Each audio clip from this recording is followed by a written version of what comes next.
Hey, this is the God is Better Than You Think podcast. My name is Josh.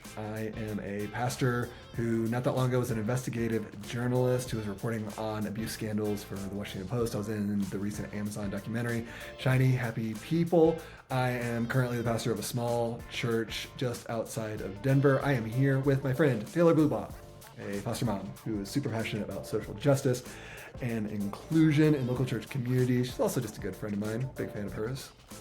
Each week on this podcast, we have conversations with people who take following Jesus seriously, but in doing so, they found themselves in places that are surprising or hopeful or unexpected. And the more we hear these stories, the more we realize that our faith is farther reaching and more beautiful and more inclusive than we may have realized, that God may be better than we think. Our guest today is a guy named Trey Ferguson. He's an executive pastor for Refuge Church in Homestead, Florida. He's the author of the recently released book, THEOLOGIZN BIGGER. He has a phenomenal Twitter account that I cannot recommend highly enough if you're still on that particular site. He is a great fit for our podcast because he is talking about the freedom to have bigger imaginations and how we think about God, how we think about faith, how we think about everything. And for so many of us who have grown up in very constrictive cultures where there's a very tightly defined right way and wrong way, Trey is going to talk about the importance of diversity of thought and all that stuff and how that actually draws us to a better, more freeing, more beautiful God. And so we're going to hear him talk about so much of that today. But before we do that, a little bit more theme music and Bible taboo. Okay, so Bible taboo. All right, Bible taboo. The score so far is our record is 0. As we've never done this before. So bar is real low. All right, let's go. Ready? Hit it. Okay. Whenever. I don't want to see the card. Turn it that way. Okay. Forget that one then. Okay. That's a negative point. Okay. 50 seconds. You and I would call ourselves to be friends. Yes. Perfect. You are someone's child, but not a female child. Son. Yep. Whenever the Hebrew people were leaving Exodus. Yes, and they went through a body of water. The Red Sea. Yep. He called me to his something table. No. Oh, I said table. Shoot, lost the word. -2. The Republicans and Democrats, they run our political. They are part of the Political party. Government. Yeah. Oh, hey. yeah. Hey. Way to go. Okay. Whenever there's a lot of things that you can eat at a table, you are Banquet. having A feast. Yes. Yeah. And time. all right. That felt good. I feel pretty good about it. That was actually really impressive, guys. I'm proud of you. I'm impressed. Thank Like you so proud of us? much. Yeah, That means that a was lot. really good. That was really good. Okay. The You win should be of the proud of me day. too. So we got 4, but I think we lost 2 points. Is that Yeah. right? So we got 2. I feel like that's a good bar to set, though, for like next time. So our guest today, the gentleman by the name of Trey Ferguson, and I first knew who Trey was because I discovered him on Twitter, which, based on some things you said in your book, apparently is how everyone has gotten to know you a little bit. I actually was like, nope, not me. And then like the next line was like, or a few degrees removed from someone who found me on Twitter. And I was like, that one's, yep, Yeah. that's me. I would say that Trey, the first thing I noticed was that Trey was bringing a very, he had found a very unique way of expressing his voice on Twitter in a way that just immediately popped. And a big part of that was that you use the word beloved a lot in a way that almost feels the way that someone might say bless your heart in the South as a passive aggressive way of saying. There's a little pettiness in the tone. There's nothing passive about my aggression. That's fair. That's actually, I would say, Yeah. from observation, that's fair. Trey what's the name of the church that you're a pastor at? I should have written that down. I didn't. I'm the executive pastor at the Refuge Church here in Homestead, Florida. And has just written a book that has been published called THEOLOGIZN BIGGER. It is something that Taylor and I have both been diving into over the last couple of weeks. Have a lot of thoughts and questions, things that we want to talk to you about. Trey, how are you doing today, man? I'm doing fantastic. I was actually doing pretty swell already, and then I got on this little situation with y'all, and it even took it higher. Y'all are really dope people. I'm feeling the vibes here. I feel at home here. Wow. Yeah. It's like he knows you need affirmation. It's almost like I've already said. Yeah, he's just feeding right into that.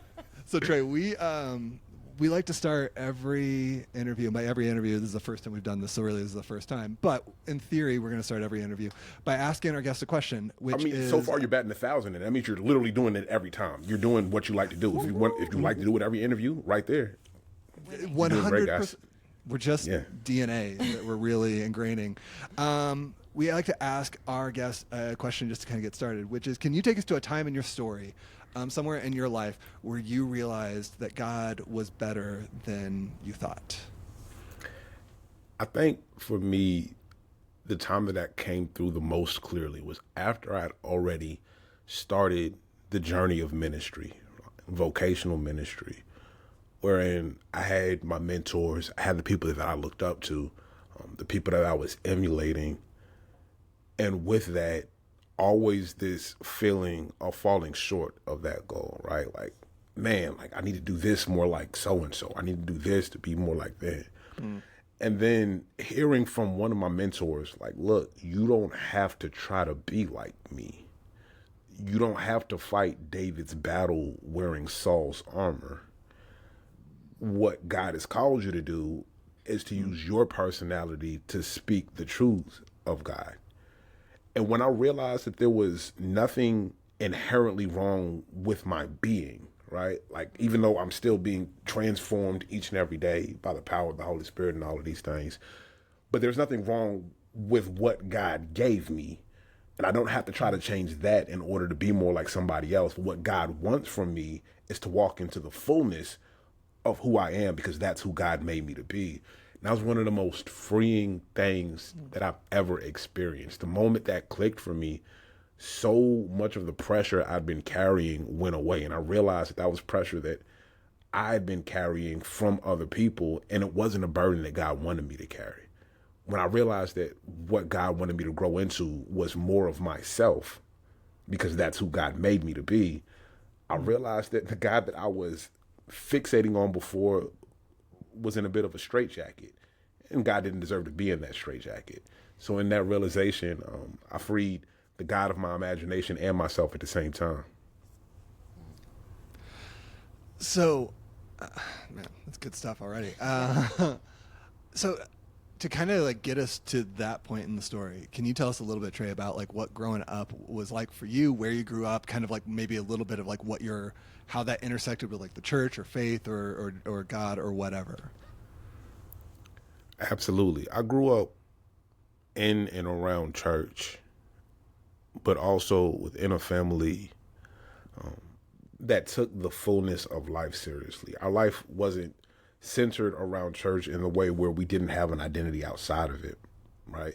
And that's not to say that we weren't in church. We were in church a lot, but there were also other activities and things that we were encouraged to do. So even as much as our parents, my mother in particular, wanted us to have a strong Christian foundation, she also wanted us to experience much of what the world had to offer.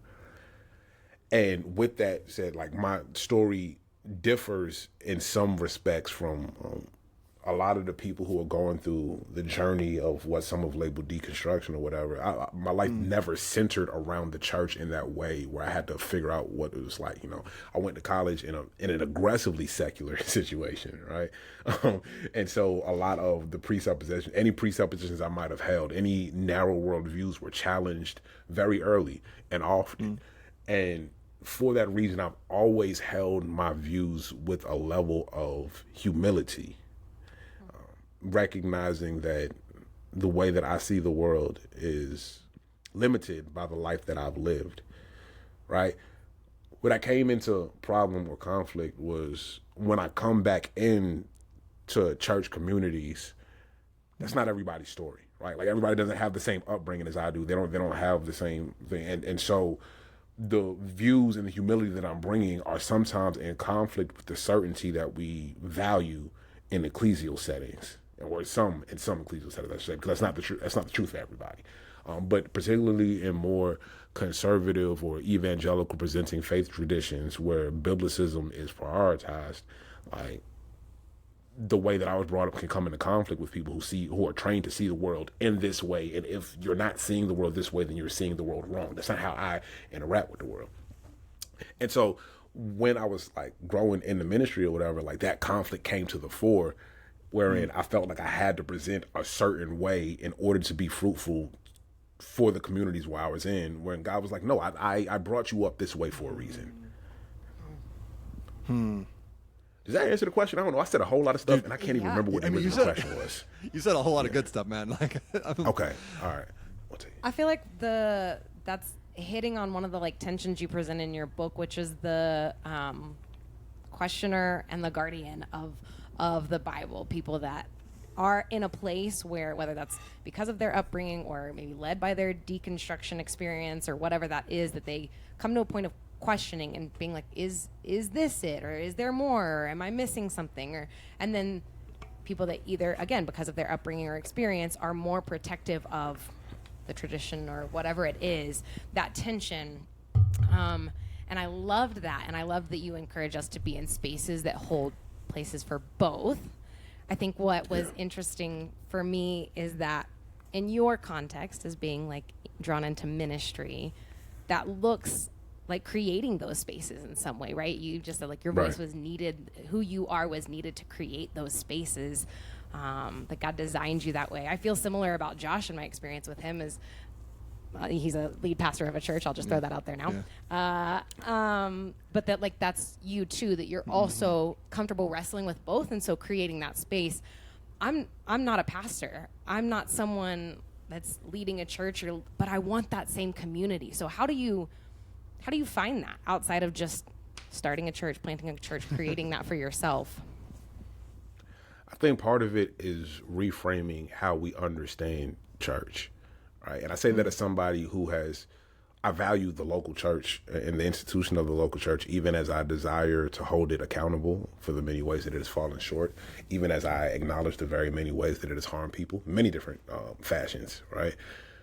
At the same time, I think we have very quickly and perhaps erroneously adopted the assumption and understanding that when Jesus speaks of his church, that when Jesus speaks of his gathering, that he is talking about a building full of people, as opposed to a community of people who are committed to taking the lessons of Jesus seriously, taking the fellowship of Jesus seriously, taking obedience to Jesus in the act of service and humility seriously, right?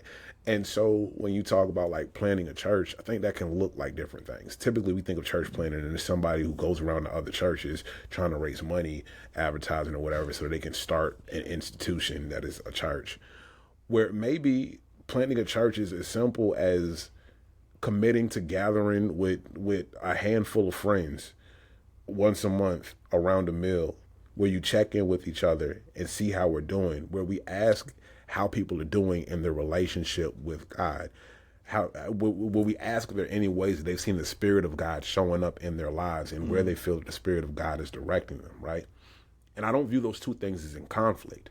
I think that one of the problems with many of the churches that harm it is that we have, in the process of building institutions, lost sight of that ethic. And I think that when we recenter that ethic, even if we haven't made room for that in our institutions, that we can actually create belonging. And when we create belonging, people know what to look for in the institutions. You understand? And so very understandably, there are a lot of people who can only think to search for that belonging within the institutions. However, if we accept that belonging as a given before in the institutions, I think we kind of minimize the potentiality for harm, because we can quickly walk away from a situation where we're like, oh no, the belonging that God has called me to is not here. And I know that because I already have that. I carry that with me where I go. Yeah. So, okay. So something that early on in your book that you talk about is that you were, I think, attending a seminary, and yes. You don't share a lot of details, but I think my my assumption was probably that it was like a white evangelical, pretty conservative seminary. That is absolutely the case. Yes. Okay. Cool. Yes. Felt like I was picking up on that. Yeah. Okay. Cool. So, and you have this really this part I thought was really powerful, where you're basically saying it's like, if I took, and almost like maybe you were like I would be interested to hear how you ended up there in the first place. But like, whatever it is that you were learning there, that you were like imagining trying to bring that back to your world, your culture, like the like your community, and you saying it's like that they would not be interested in that, they would not receive that, it would not fit. I would love to hear more about that. Of what is it that you were, I mean, maybe how did you end up there? And then what were you experiencing there that you're like, this is incompatible with my experiences, my community, the world that I'm coming from? Yeah, so to answer the first question about how I ended up there, it's because though I talk about in the book being raised in the Black church tradition, there's actually a lot more overlap between the Black church tradition and many expressions of like white evangelicalism within, like, if you look at the Bebbington Quadrilateral, they are the same. Like much of the Black church tradition would qualify as evangelicals according to that, right? And so when it came time for me to look at theological education, some of my mentors were of the mind that going to a more conservative setting would serve me well within my context, and I understand why they felt that way, right? And so that's the direction I went in. But very quickly, I realized a level of dissonance there, right? And this is, to be clear, because I spent time at that seminary, like a considerable amount of time, and then I went to another seminary that was more mainline, what people would probably recognize as liberal or progressive seminary as well. And in either of those cases, you're going to have a difficult time bringing back some of that information to at least some sort of faith community, right? Like, you're going to have to choose how this works. That's why a lot of people end up choosing one. Either they're going to the academy or they're going back into vocational ministry. Some people do both. That's not as common in my experience. But when you're asking what that's like, it's almost as though I am being trained to be a missionary in one setting to go and serve in a completely different setting, where the setting where I was trained did not take into account the culture where I was going to serve, right? They're not concerned about the languages or the customs or the current understanding that those people might have of the divine, or who or what God or gods is, right? Or are. If you don't do that, then you are setting yourself up for failure. You will be very good at communicating the things that you have learned, but if you cannot communicate the things that you have learned in a way that the people that you are communicating them to will understand, then you're just making a whole lot of noise, right? And it's not something that I wanted to do, because, like, if a moment ago you said, I'm imagining that you went to this seminary, even though you were kind of vague about it. No, like, I take pride in the fact that I can communicate to you, knew exactly what I was talking about without me having to say the words, right? Oh, for sure. Yeah. And so that my mind is consistently worried about things of that nature, as I'm like, okay, how could I do this? And sometimes the answer is I can't. Like, you're not giving me the tools that I need in order to be able to be who God called me to be for these people. Yeah. In that situation, I think there's got to be a point in which we ask ourselves who, if anybody at all, is being well served by the predicaments that we accept. I think you do a really great job. I should be honest, I'm not on Twitter. Period. The end. Hey, I'm honestly envious. I'm envious. It's not a good place to be all the time. Yeah. It's a dumpster fire. It's not good. It is pretty bad. I'm there because I have books to sell. So. Hey, I like it. But I feel like you have done, at least in your book and the way you describe the intention behind your interactions on Twitter, of walking that line of bringing people into the conversation, but not speaking for their comfort, not saying things so that they're just comfortable being there, that there's a truth and there's a you that you're sticking with, that you're not going to deviate from, but also you're not just going in there to tear people down, or you want to invite people to that conversation. And that's a beautiful gift, one that I really feel like is hard to nail down. It's something that I think, as we, even with this podcast, are trying to step into a space of like, maybe God is better than we think. Maybe there's more to the story. Maybe this faith can be more inclusive and expansive than we realize. And it's like, how do we do that without, there's some systems that have to be torn down, but we want it to be done in a way that, like, but there's healing and growth, and we're working towards, the word in your book you use a lot is wholeness. Yeah. I don't know what my question is in that. I think, like, what is that? How do you hold that tension? First of all, First and foremost, I really appreciate that affirmation because it's something that I work at and have tried to develop an ethic around. But I think what you really hit on just now was talking about there are systems that need to come down. And one of the things that I try to be fairly consistent in is that when I am calling things out, unless it is a person in a position of power, I try to be very specific that I'm not attacking a person. I'm attacking an idea or a thought or a way of being, a way of traversing. That's why I don't do a whole lot of quote tweeting people I disagree with. If anything, I do a screenshot and I will literally remove their identity. I'm not doing that to be a hater. I'm doing this because number one, I have over 20,000 followers. I don't want to encourage a dog pile of people just clogging their mentions with all sorts of mean things. But also, it doesn't matter who said it. What we want to address is the thought here, right? And one of the things that I value, because we spent a bit of time earlier talking about belonging and everything, that has to mean something. There has to be mutual accountability in there. And I'm not one of those people insist on oh, you can't take criticism. I'm like, well, no, that's not the problem. I don't even know who you are. You don't even have the right. I haven't given you permission to think that I care about what you think. And I mean that wholeheartedly. At the end of the day, there are too many people on this planet for me to take everything personally. Right? I have to give you permission to have that level of impact over how I feel about myself. And the vast majority of the people on this planet, I don't care. That's not an insult. It's no, we have a limited capacity for relationship, right? Yeah. And so one of the things that I do is we will create the spaces for belonging, but that means that we get to hold each other accountable for becoming the best version of ourselves. We get to hold each other accountable for growing to the people that God has created us to be. And so I will address behaviors, I will address ideas, I will address thought patterns that we've accepted while acknowledging the fact that you are made in the image of God. So you talk about me calling people beloved and it sounding, no, that's a reminder to myself that even if I think you are a herd, even if I think that you are annoying, a dweeb, if you are beloved of God, I don't get to treat you however. I will speak to the truth of the foolishness that you're engaged in while affirming who you are. And I don't think that you are limited by the foolish behavior I think that you're engaged in right now. You're still beloved by God, and by extension, I love you even if I don't like you. Right? Yeah. And one of the reasons... That person is not a dweeb, but they are participating in a system of dweebery. Well, yeah, I mean, okay, the person might be a dweeb right now. Right? Sure, so yeah. That's fair. Right. And that is not the defining reality of who they are. Right. And that is what some of you once were, right? Is right. Yes.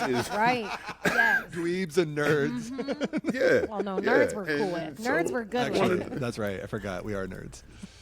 Yeah. And that's what it comes down to for me. Separating how God views someone with whatever the annoying thing they're doing, in my eyes is. Yeah.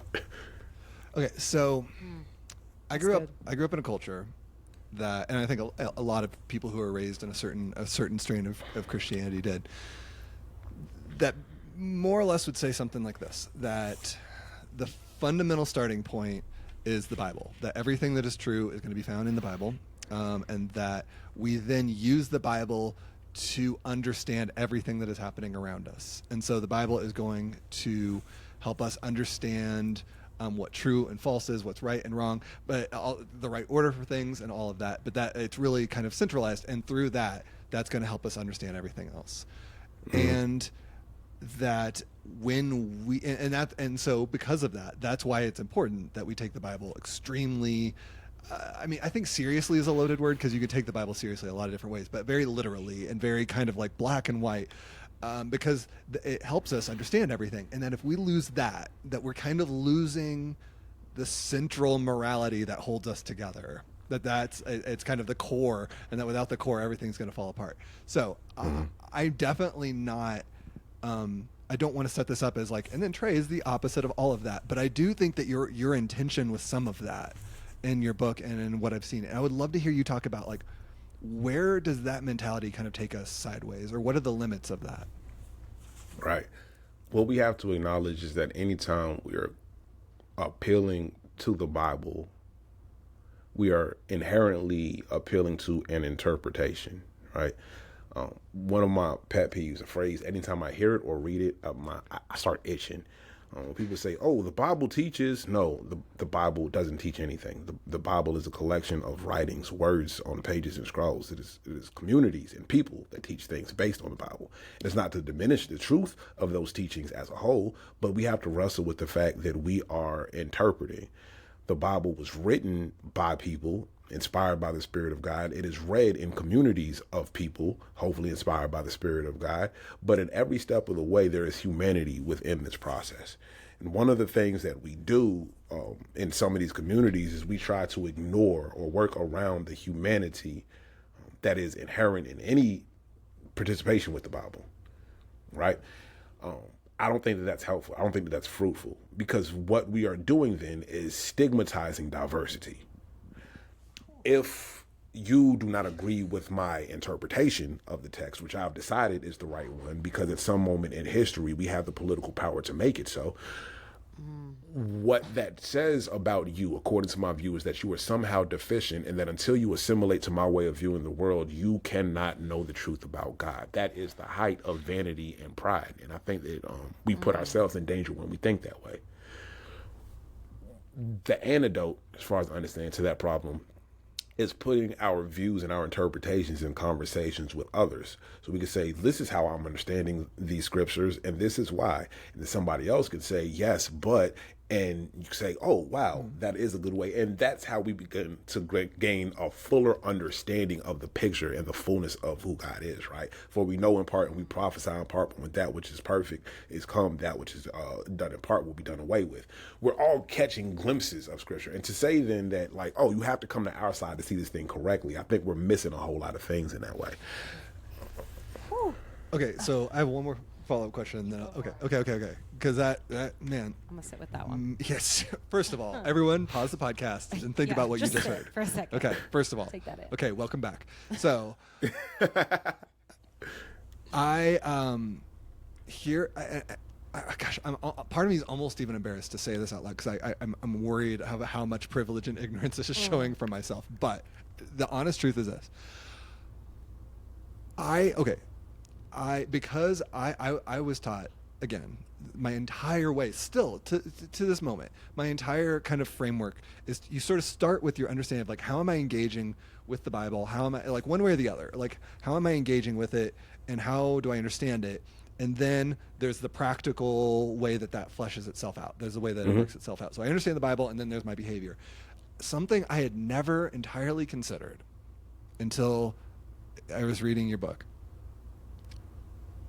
is that there is an entire communities, probably multiple communities, certainly multiple communities, but specifically for if there are Black communities where slavery is existing in the past, and they grew up in and around a version of Christianity that's like, we take the Bible seriously and we take it literally, and we have a whole dogmatic, like, way that we're approaching it.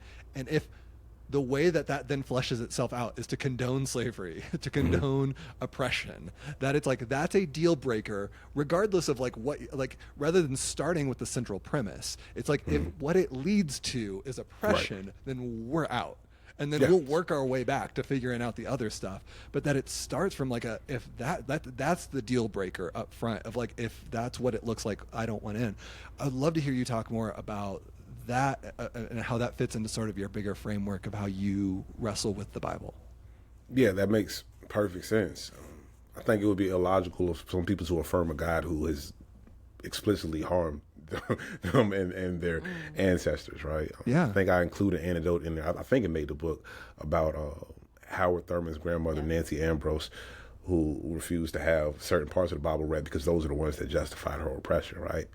And I guess the academic term for it is a hermeneutic of suspicion. And when we read the text, okay, who is silenced in this interpretation? Who is silenced in this text in and of itself? What stories or vantage points are not being heard? And the fact of the matter is, a lot of what passes for orthodox evangelical theology is inextricably tied to that hermeneutic that said that slavery was okay, that 100 years later said that segregation was okay, or 100 years after the Civil War, hundreds of years after they legitimized slavery with the hermeneutic. But the same one that legitimized segregation, appealing to the same passages and often the same hermeneutic, employing the same hermeneutic, that now says that women cannot speak in a church or lead a church, right? And then also the same passages and the same hermeneutic that comes to all sorts of hardline positions when we are dealing with people from the LGBTQ plus community and all of these different things. And so when I say this critique, I want to be sure that I'm not drawing a line between white evangelicals and the black church tradition, because sometimes we're only a couple of degrees separated. There are lots of black churches who have rejected the slavery part, but still uphold the misogynist part or the sexist part and the homophobic parts, or some have gotten past the sexist parts but still hold on to the homophobia. And my whole thing is we have to ask ourselves if we've really done the work that we think we're doing and examining how we're arriving at these positions. Because at the end of the day, everybody, and I don't care where you land on the theological spectrum, has already made some assumption or come to some understanding about who God is and then worked their way backwards through the text. One of the problems that I have with the penal substitutionary theory of atonement, right, like that way of approaching the text, is that all of the proof texts and everything people pull only makes sense if you've already accepted that version of God as true, which is fine, but I want us to acknowledge that. People are insisting like, no, this is how we came from a plain reading of the text. And I'm like, oh, that's the case. We wouldn't be jumping all around the Bible like this. No, there's a reason that you guys have the same list of scriptures to make the same point. It's not evident in the text. You have made an assumption, worked your way backwards. We're all doing the same thing, only some of us are honest about it. So if my contention is that a loving God is not fine with the subjugation of people based on sexual orientation or gender or race or any of those things, that's an assumption I start with and I work my way backwards, and we do the theological work, the God talk of making sense of this through the sacred text. And because political power often influences what we view as orthodox, literal Christian orthodoxy did not exist until a secular ruler convened a council. We have to acknowledge the way that these things work together, right?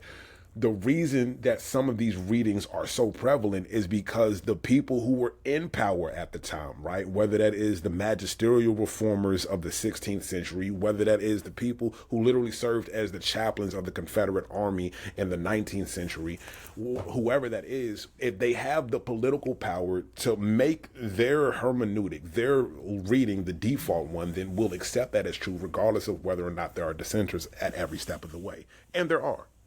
Yeah. Yeah. So, man, there's so many things. So many things. Well, because like for me, so my background, or more recent background, is I was out of ministry for about full-time vocational ministry for like, I don't know, 5 or 6 years, and I didn't go looking for it, but part of what I accidentally ended up doing was doing some investigative journalism about sexual abuse in evangelical churches and institutions.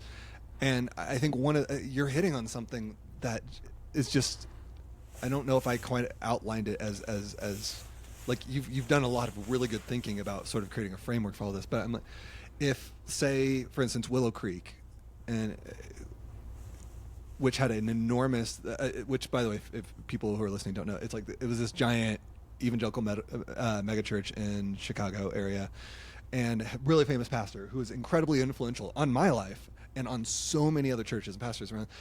And it's like he ends up being someone who's clearly a very narcissistic leader who's been preying on women in certain ways over a period of time.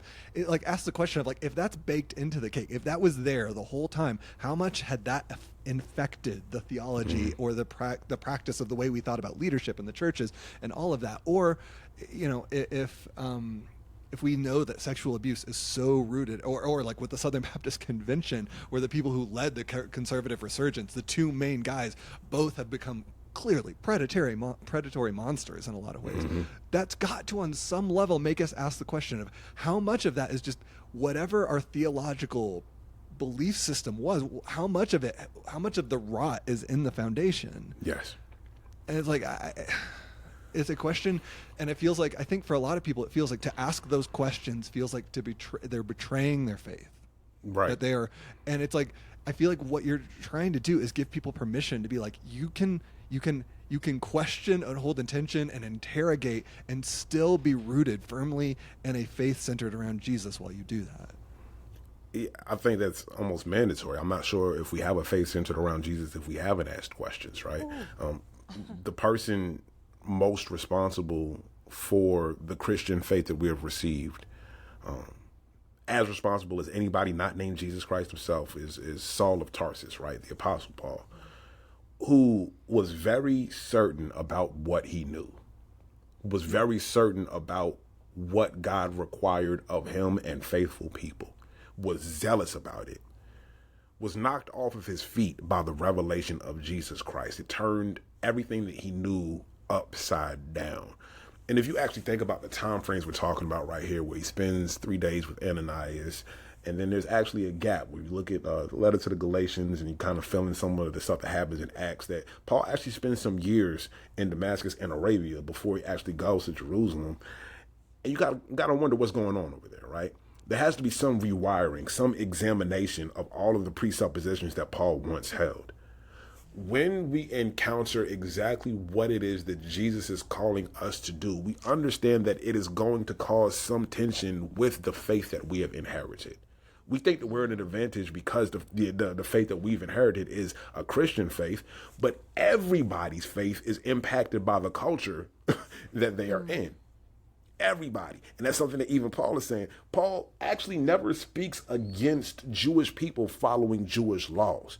What Paul is saying is that we cannot impose these on other people who are not Jewish, because this is not the path to salvation.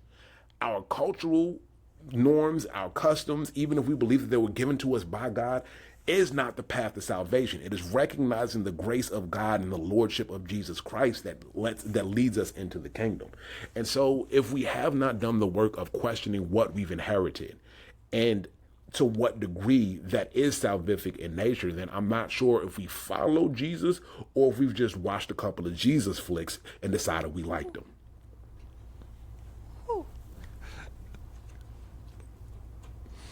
Yeah, that's good stuff. Yeah. I feel like for anybody that's not watching, I'm just like sitting here nodding, rocking. Both of us have just in the started chair. sort of like, yeah.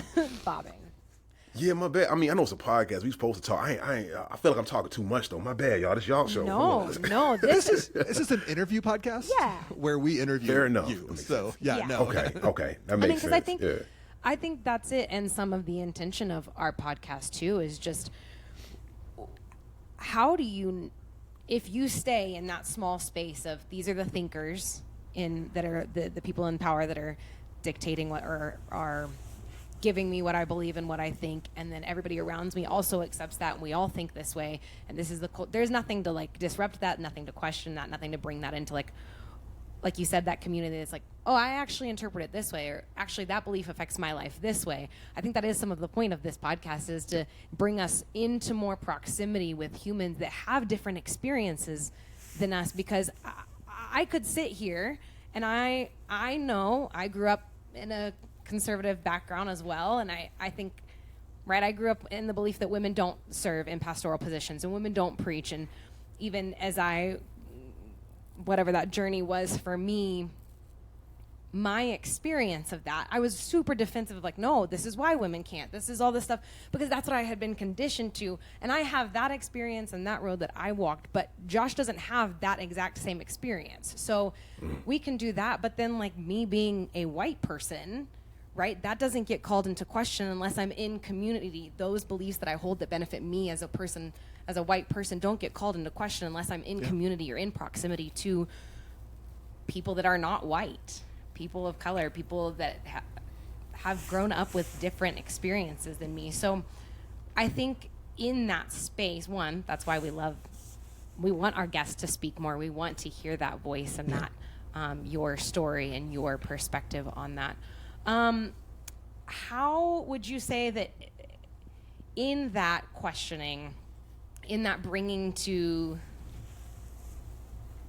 I guess I don't know what I'm trying to ask here, in terms of that building that community, creating that space, how do we enter into that space honestly, with some safety of like avoiding tokenism in some sense of like, I know you talked about how your voice on Twitter with 2020 became that like, oh, now white people are listening, right? My space was this, and now it's become this.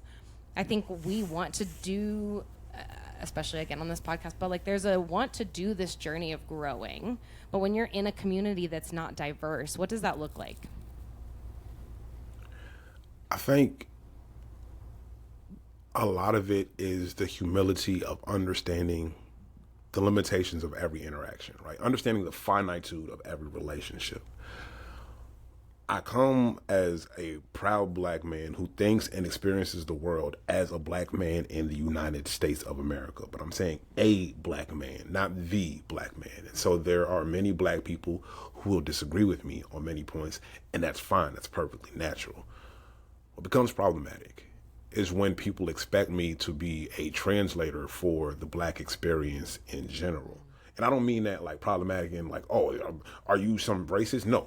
What you need to understand is that I can't speak for all of us. That yes, I am very black down to my core, and that does impact the way that I experience the world, right? Like I had to warn people. I went to Israel a couple of years ago, and I was like, I need you guys to understand that as we talk about how the conflict between Israel and Palestinians, the way that I'm receiving this information is colored by being a black man in the United States of America. My grandparents, there's biracial people in my family. I have grandparents who weren't allowed to ride in the same seat in the car as they were traveling to certain places, right? That is coloring how I'm experiencing this whole situation, right? But that's not everybody's testimony. And so when the understanding then becomes, oh, because we know Trey and because we're friends with Trey, I now understand the black experience. No, you're beginning to understand a black experience. You're beginning to understand that there are people who traverse the world in different ways that we do. And that's a good thing, to have your experience broadened in that way and your understanding broadened. But as long as we understand that that is the beginning of a journey, that you haven't somehow become an authority on anything by relationship or proximity to me or any other black person or person of color, whatever term we're using, as long as that's understood, you'll be in good shape. It's when people make a couple of friends, start declaring themselves allies, as opposed to other people letting them know that we view you as an ally, then we get ourselves into a situation. If I can pick into like your ministry a little bit and how you what's the word, like put this into practice in your community that you're leading. So like practically, like is this done through Bible studies? Is this done, how are you expanding people's like view to theologize bigger? Yeah, that's a good question. Yeah, the most effective way is small settings, Bible studies. Like, I love our setup here. We have what we call the living room, right? And our Bible studies are actually conducted in a space that's set up like a living room. Like, we got couches and everything. It's not rows of seats. That's how it goes. And yeah, depending on who's leading Bible study, it might be a little more didactic, but there's always time and space for questions where we can have conversations. And one of the ways that we have really grown as a community is in allowing for open-ended questions that don't have definitive answers, right? I think a faith that needs definitive answers for every question is going to struggle to feed you when you need sustenance the most. And so I enjoy preaching. I enjoy the sermonic arts. Like, I enjoy that process, but it's a limited vehicle when it comes to discipleship. It's a great tool for I don't even know if it's a great tool for evangelism, but it works in some ways. We get to flex some of our artistry, some of our poeticism, if you're like that. And some people really aren't. There's a lot of preachers who just say stuff, and that's fine. That's not an insult. Like, some people take the art form a little differently than others, right? But where the growth happens, in my estimation, what I've seen happen is when we can sit down together and have conversations, right? Mm-hmm. I won't pretend that I am not the subject matter expert in most rooms. I am, right? Like, I spent thousands, and that's not to say like, oh, I know more about God. Like, no, when it comes to the workings of theology and the Bible and all of these things, one of the reasons that I work here in this capacity is because I have the time to dedicate to knowledge about these things that most people who work 40, 50, 60 hours a week in other capacities don't, right?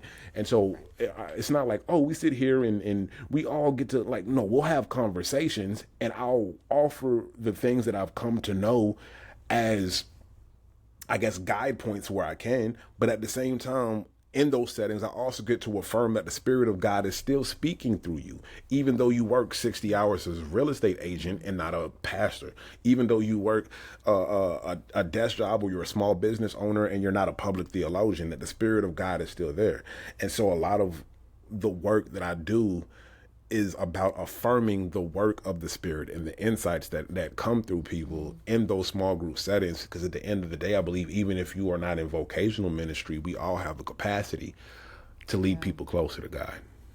Yeah, that's good. We end our interviews with just a series of rapid fire questions. One of them I'm going to make up on the spot, and then we can kill it if we. Some. Oh, do you really? I have some written down. Oh, wow. Okay. Taylor came prepared. Why don't you go first then? Great. I would like to know what your favorite theme park is, because I'm a roller coaster. That excited me in the book. I was like, ooh. Yeah, so that's a great question. I think the one I have the fondest memories of Wonderland, Canada's Wonderland. And that's because that's where I fell in love with roller coasters. The one that I frequented the most growing up particularly is King's Dominion in Virginia, in Central Virginia, right north of the city of Richmond. Florida regularly makes me sad because everybody comes here for the theme parks. Theme parks here, like if you're a roller coaster fan, they stink. I think Busch Gardens is probably the best, the one in Tampa. Yeah. But yeah, they leave a lot to be desired. What is something that you are reading or listening to or watching right now that you're just a huge fan of? Could be, and it doesn't have to. It could be on topic or not. Most definitely. Kat Armis, Sacred Belonging. She wrote this 40-day devotional that I've had for a few months, and because we're in Lenten right now, we're in Lent, I picked it up, and hey, she was in her bag with us. I'm a huge Kat Armis fan. I was really honored that she endorsed my work, and yeah, that's one of the things I'm really feeling right now. Also, completely unrelated, I know these are supposed to be rapid fire questions. I'm not giving rapid fire answers. The Creative Act by Rick Rubin. I'm really feeling that too. Nice. In the very first chapter, very first page of your book, you talk about how you are nerdy, but you don't like telling people that you're nerdy because you might not be nerdy enough for people. Right. What makes you nerdy? So I am actually, like, when it comes to this whole theology thing, like, no, I'm actually a beast, right? Like, I really do this. So people think I just be talking, like, no, and they'll start pulling out all the church fathers. Like, no, I really do this. So I'm nerdy about that. And then when it comes to, when I start making political points about U.S. history, like, no, I actually know what I'm talking about in a very intimate way. I've had multiple professors be like, yo, you should do law school. And I'm like, yeah, do you have law school money? Because I don't, right? That's how that goes. But like, when it comes to, when I talk about things, I'm never shooting from the hip, right? Yeah. But I always issue the thing because if I say I'm a nerd, you're going to start talking to me about Star Trek. And just to tick you off, I'm going to mention a Star Wars character. Like, I'm going to confuse them just to get on your nerd and let you know I'm not that type of nerd, you know? Okay. All right. That's a good clarification. Scratch that next. I was going to say, I'll put my Star Wars for the day. What is something that you believe right now, but that you might be wrong about? I am a universal reconciliationist. Can you explain what that means really quick? So many people would call that Christian universalism, right? And I use the qualifiers and all that language because some people think universalism and they think like Unitarian universalism and like, no, I believe in hell. Like, I do. I think that ultimately God's saving grace empties hell when all things are said and done, when we're looking at the restoration of the universe, right? Apokatastasis. I think that ends up empty because I believe in the grace of God in that way. But it's just a belief. I could be wrong about that. Eternal conscious torment could be a real thing. I don't think it is. I could be wrong about that. You know? Yeah. Yeah. Gosh, that makes me want to ask you like 8 more questions, but I'm not right? going to. Next time. Last question. Who is someone that we should have on this podcast that you would be like, oh, this is a person that you should, this is a voice that's out there that maybe not a lot of people know about, but that you need to get on here? Wow.